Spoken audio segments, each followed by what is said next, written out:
सो हमारा lecture number 3, ठीक है, हमने क्या नाम है एसएलओ 16.5.1 कर लिया, 2 भी कर लिया, अब हम 3 कर रहे हैं। यानी कि हमने टाइप्स ऑफ मसल्स पढ़नी। बेसिकली मैंने तुम्हें बता दिया कितनी टाइप्स है मसल्स की 3 टाइप है, स्केलेटल, स्मूथ और कार्डियक। और मैं पक्की याद भी हो गई, ठीक है।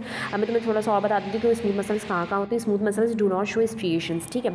सबसे पहले तो ये बात याद रखना, डिफरेंस बाद में करवाऊंगी, ठीक है, क्योंकि इन्होंने पहले डिफरेंस बोला, लेकिन थोड़ा सा इंट्रो ले लो कि ये मसल्स कैसी है, कहाँ पाई जा रही है, बता चुके, लेकिन और मजीद डिटेल्स ले लो, ठीक है। स्मूथ मसल स्ट्रिएशंस शो नहीं करते, यानी कि जब तुम इनको अंडर माइक्रोस्कोप ऑब्जर्व करोगे तो तुम्हें इनमें क्या होंगे, डार्क और लाइट बैंड्स नज़र नहीं आएंगे। डार्क और लाइट बैंड्स क्या होते हैं, तुम आगे जाओगे तो तुम्हें समझ में आ जाएगा, बस ये समझ लो। स्ट्रिएशंस क्या होते हैं, स्ट्रिएशंस बेसिकली क्या होते हैं, लाइन धागे नुमा स्ट्रक्चर्स होते हैं। अगर तुम अंडर माइक्रोस्कोप इसको ऑब्जर्व करोगे तो स्मूथ मसल्स में तुम्हें स्ट्रिएशंस नजर नहीं आती, इसलिए तुम इनको क्या बोलती हो, स्मूथ मसल्स बोलती हो। They are present in hollow visceral organ, जिसको मैं तुम्हें बता दें, जिनके अंदर क्या होता है, होलो स्पेस पाया जाता है। ऐसे ऑर्गन जिनके इनसाइड द कैविटी हो, होलो स्पेस हो, उनको क्या बोलते हैं, जैसे कि हम बोले कि ऐसे ऑर्गन जो के अंदर से खोखले हों, उनको हम बोलते हैं होलो विस्करल ऑर्गन्स, ठीक है। जैसे कि यूरिनरी ब्लैडर में पाई जाती है, अपनी स्मूथ मसल रेस्पिरेटरी ट्रैक में पाई जाती है, ब्लड वेसल्स में पाई जाती है, आपके रिप्रोडक्टिव सिस्टम में जितनी भी मसल्स हैं वो स्मूथ मसल्स हैं, ठीक है ना। Smooth muscle cells are spindle shape, have single nucleus. इनके पास कितना न्यूक्लियस होता है, सिर्फ एक न्यूक्लियस होता है, और इनका शेप कैसा है, स्पिंडल शेप है। कार्डियक मसल्स की बात करें तो cardiac muscles are located only in the heart, सिर्फ और सिर्फ आपके हार्ट के वॉल्स में पाए जाते हैं, ठीक है ना। दीज मसल्स आर स्ट्रेटेड यानी कि धागे नुमा स्ट्रक्चर्स तुम्हें नजर आएंगे अगर तुम इनको अंडर माइक्रोस्कोप ऑब्जर्व करोगी। इन स्ट्रक्चर बट इनवॉलंटरी फंक्शन बता चुकी है, इनवॉलंटरी वॉलंटरी, ठीक है। कार्डियक मसल्स आर ब्रांच, ठीक है, ऐसे होंगे ब्रांच्ड होंगे, ठीक है, बाइफर्केटेड एंड के यूनिट सेल्स कंटेन सिंगल और डबल सेल न्यूक्लिया, मतलब वहाँ पे स्मूथ मसल में सिर्फ सिंगल न्यूक्लियस होता है। अगर आप कार्डियक मसल का एक सेल उठाओगे तो उसमें आपके पास सिंगल या डबल न्यूक्लिया देखने को मिलेगा, और ये ब्रांच्ड फॉर्म में होते हैं, यानी एक सेल से दूसरा सेल निकल रहा होता है। हालांकि स्मूथ मसल्स क्या होते हैं, अनब्रांच्ड होते हैं, ठीक है। उसके बाद क्या है, cardiac muscle cells are strongly interconnected by specialised structure called an intercalated disc. मैंने अभी तुम्हें बताया कार्डियक मसल्स क्या होती है, एक दूसरे से अरेंज हुई होती है, यानी कि ब्रांच्ड फॉर्म में होती है, ठीक है।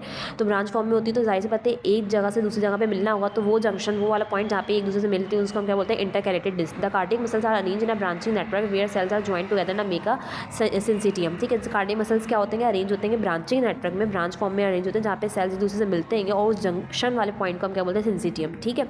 इंटरकैलेटेड डिस्क क्या आएगी, वो मतलब के रीजन जहाँ पे दोनों मिल रहे हैं, और बाकी ये सिंसिटियम क्या आएगा, ये जो पूरा नेटवर्क है ना, इसको कलेक्टिवली बोले syncytium. The cardiac syncytium is a network of cardiomyocytes. Cardiomyocytes क्या होते हैं, कार्डियक मसल्स के जो सेल्स होते हैं ना, ठीक है, उनको हम क्या बोलते हैं, cardiomyocytes, connected by intercalated disc, ठीक है।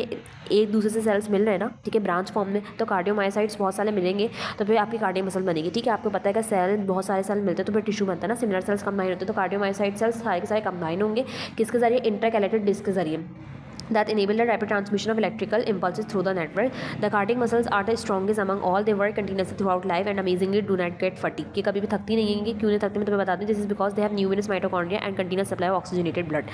अल्लाह ताला ने continuous supply किया है ऑक्सीजनेटेड ब्लड का, ठीक है, और numerous mitochondria होते हैं।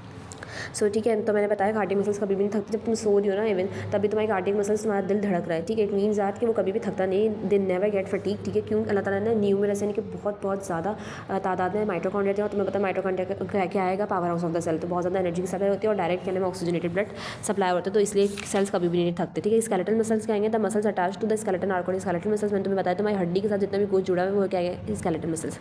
द सेल्स आर स्ट्रेटेड यानी कि जब अंडर माइक्रोस्कोप देखोगे धागे नुमा स्ट्रक्चर्स नजर आएंगे, सिलेंड्रिकल होंगे, ठीक है, शेप बताते हैं सिलेंड्रिकल, ठीक है। अच्छा, कार्डियक मसल्स भी सिलेंड्रिकल है और स्केलेटल मसल्स भी सिलेंड्रिकल है, लेकिन ये क्या होता है, मल्टी न्यूक्लिएटेड होता है। इनमें क्या नाम है, हमेशा क्या नाम है, 2 से ज़्यादा न्यूक्लियस पाया जाता है, ठीक है। These are located in those organ which can perform voluntary movement like arms. ये उन ऑर्गन्स में पाया जाएगा जो कि क्या नाम है, वॉलंटरी एक्शन परफॉर्म करने की एबिलिटी रखते हैं, जैसे आर्म्स, लेग्स, नेक वगैरह।